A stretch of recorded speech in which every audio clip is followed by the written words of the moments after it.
Good morning, hockey fans. This is Stephen Heisler with HeisHockey.com. Hello, good morning. The Victorious Hockey Company and the Junior Hockey Discussion Group on Facebook. You are watching the Junior Hockey Morning Show. We are on the World Sports Broadcasting Network, WSBN.TV, Facebook, Twitter, YouTube. Hopefully you guys enjoy your weekend of hockey. We certainly stay busy. Today is Monday, October 16th, and Monday, all during the regular season, we bring in the wrap. We'll go through the leagues today from the NAHL, USHL here in the United States, and from the BCHL to Manitoba in Canada. What an incredible week of junior hockey. Did you happen to see what happened with the North American Hockey League's Maine Nordiques win on Saturday over the Maryland Black Bears? That was crazy. If you haven't seen it yet, check out the North American Hockey League webpage or their Twitter account or Facebook account, and they have a little link to the video there. Very crazy. Scored 2 goals in the closing seconds to tie the game and then get the win in overtime. A very big emotional win for the Nordiques. Unfortunately, that led to a less than great game on Sunday. We'll get into more of the NHL and the rest of the leagues here in today's wrap. Starting out with the United States Hockey League, the Dubuque Fighting Saints are leading the Eastern Conference with 5 wins in their first 8 games. The Madison Capitals are a point behind Dubuque with 1 less game played. Out in the Western Conference, we have the undefeated Fargo Force and Tri-City Storm leading the way, with the Sioux City Musketeers just a point behind the frontrunners. The NAHL, roses are red, violets are blue. Not going to do all that. Yes, the Austin Bruins are on top of the Central Division, but things are starting to heat up again. That's what that division does. The Aberdeen Wings and St. Cloud Norsemen sit just 3 points behind the leaders. Here's an apparently well-kept secret. Don't tell anybody. The Minotauros have the 3rd best record in the entire league. That's secret. Cody's going to probably call me this morning and say, "What are you telling our secrets for?" It's all right. I tried to tell the Northeast Generals general coach, Brian Erickson, that dumping the perverted general manager, allegedly, would generate success. Now the boys from Boston have wins in 3 straight games and are sitting alongside the Black Bears at the top of the East Division. All you had to do is cut out the cancer. Things are going better in Boston. How can we not be impressed with the job that Chris Razloff has done with the Midwest Division leading Chippewa Steel? I can't talk this morning, Tommy. Winners of 7 straight games and officially tied with the Minnesota Wilderness, who are on a 6-game burner of their own. Listen, Chippewa came out of the showcase. I had reservations. Wow. Playing great hockey right now. Good job, Chris. Raz, tell me, when we went to Minnesota to watch the 3HL showcase, we stopped in Rochester, and Raz was the coach that we saw in Rochester that day. When it was so cold outside, we washed our car, and we couldn't open the doors. I forgot that. That was exciting.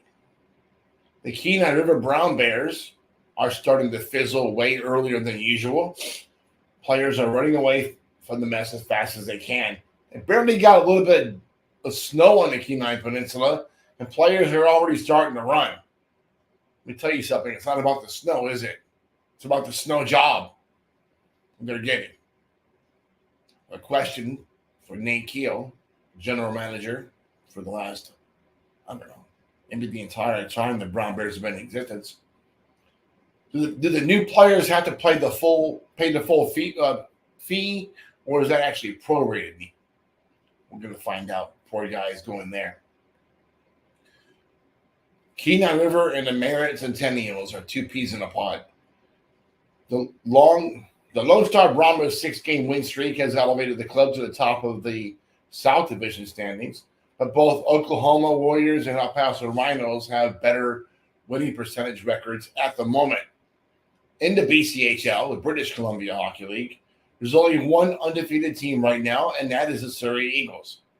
The Victoria Grizzlies share the Coastal Division lead with Surrey. And it's the same old in the Interior Division. Yes, that means the Petiton V's are leading the way with 14 points through the first 9 games of the season. Vernon Vipers actually have a better winning percentage at this point, 857, with just a single loss in the first 7 games of the season. I need some water. Usually I would have coffee, but I gave it away.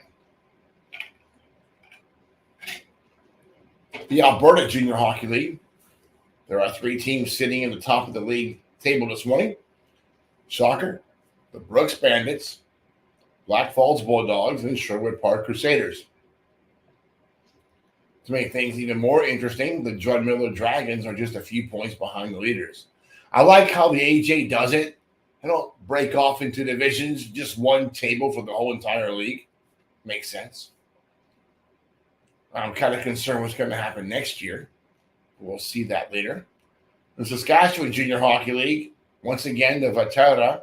Can I say that word right without rolling my R's? Damn Spanish has messed my whole life up. But then the Vatara division is being led by the high-flying Weyburn Red Wings. Now 4-2-0-3 after a disappointing week.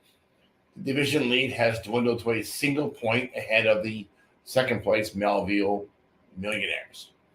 The Neutron Division's Humboldt Broncos remain undefeated in regulation and are now in sole possession of first place. Battleford's North Stars are 3 points behind in second place. It's beginning to look like the Flin Flon Bombers. I messed up something here. Of the Sherwood Division are going to make a run for it. Already 9-0-1 to start the season, they appear to be powerhouse to deal with this year. This has been a rough show, Tommy. My voice and speech is just completely thrown off. Manitoba Junior Hockey League. Dolphin Kings lead the MGEU West Division. Their lead has been reduced to a single point over the Verdun Oil Capitals.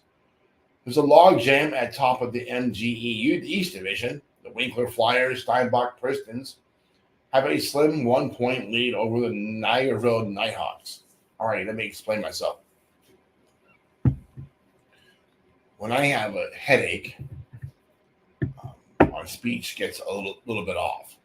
It's kind of why I got out of radio a number of years ago. This is what my kids and I have been dealing with for the last kids for 18 years. But I'm going to continue to try to get the show out regardless when that happens. Hope you didn't like today's show, but we'll try to do a little better tomorrow. Until then, hope that you enjoy your morning coffee, beer, wine, tequila, whatever you're drinking this morning, and have a great day in hockey.